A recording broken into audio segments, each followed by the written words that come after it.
Okay, so this is the vent for the kitchen line, which seems to have some kind of work done to it. Maybe the vents or what, but it's definitely old work and it's not looking good anymore. So try to get comfy here and get this camera held. So I'm in the line. Let me back up a little bit. Okay, so look, I'm in the vent, right?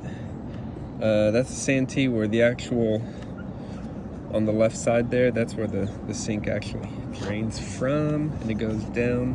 So we're still in a vertical line. Here it's gonna make a 90. Oh, right there. And look, we're immediately underwater. No good. Keep going down. Still underwater. Oh, this is just black goop.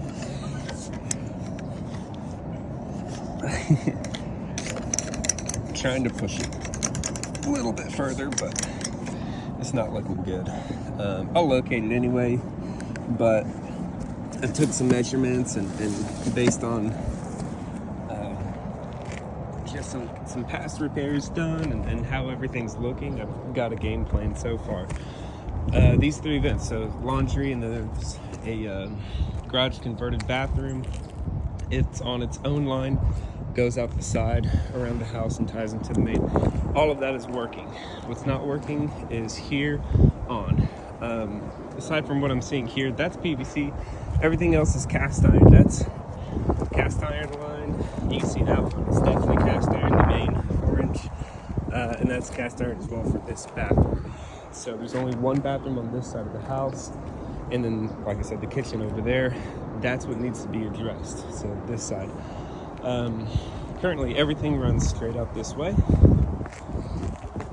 Comes over here, exits the house. Like right in line with that, turns, and they replaced just about all of this line from that clean out all the way to the street.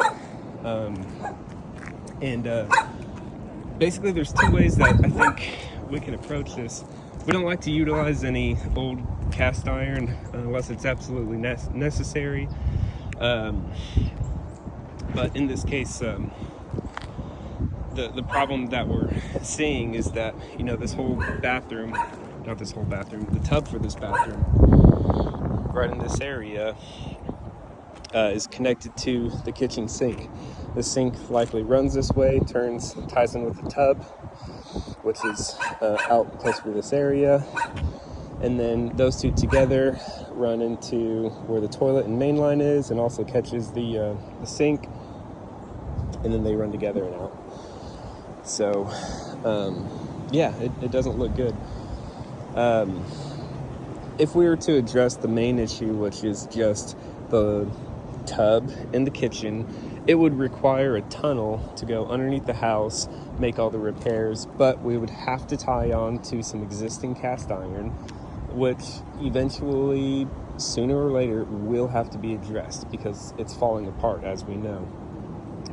What I'm going to suggest is that we have everything taken care of so that there's no more issues with the plumbing drain system at all in the future, and it shouldn't be that much more than having to tunnel to reach the tub. So, first thought was, this is the closest exterior wall. Maybe we can come in here. This is an extremely thick slab of concrete, so trying to cut an access hole right here to go under wouldn't be very, like it's almost wouldn't be done because it's so thick. But also we would have to do some sort of work. We'd have to cut a hole line in here to do a reroute, go around, tear up that ramp they have, go out that way. Or we can tunnel under this, which altogether is going to be like a 20-foot tunnel. Watch your step. But what I think is going to be a better option is doing our tunnel here where it goes underneath the house.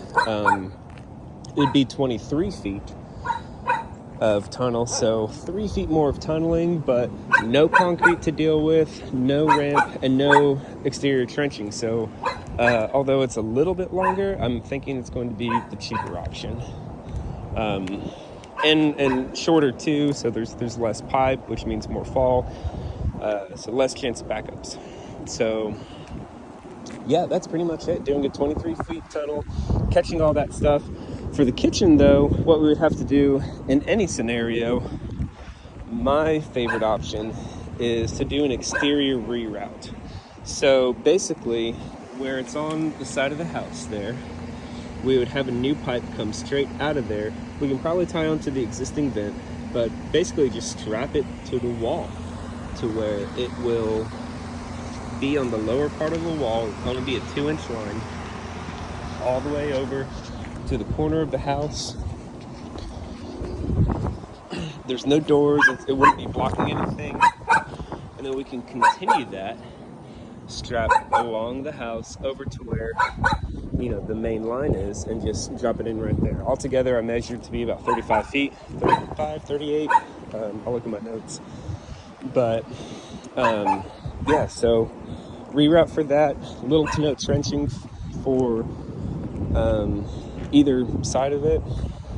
But yeah, that's it. I think that's going to be the most efficient, most effective option to get this house's plumbing under control.